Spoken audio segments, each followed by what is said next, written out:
దూరమెంత ఉందని దిగులు పడకు నేస్తమా, దరికి చేర్చుదారులు కూడా ఉన్నాయిగా.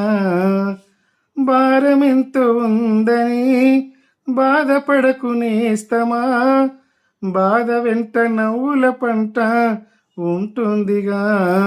సాగర మదనం మొదలవగానే విషమే వచ్చింది, విసిగే చెందక కృషి చేస్తేనే అమృతమిచ్చింది. అవరోధాల దీవుల్లో ఆనంద నిధి ఉన్నది, కష్టాల వారధి దాటిన వారికి సొంతమవుతుంది. తెలుసుకుంటే సత్యమిది, తలచుకుంటే సాధ్యమిది, మౌనంగానే ఎదగమని మొక్క నీకు చెబుతుంది. ఎదిగిన కొద్దీ ఒదగమని అర్థమందులో ఉంది.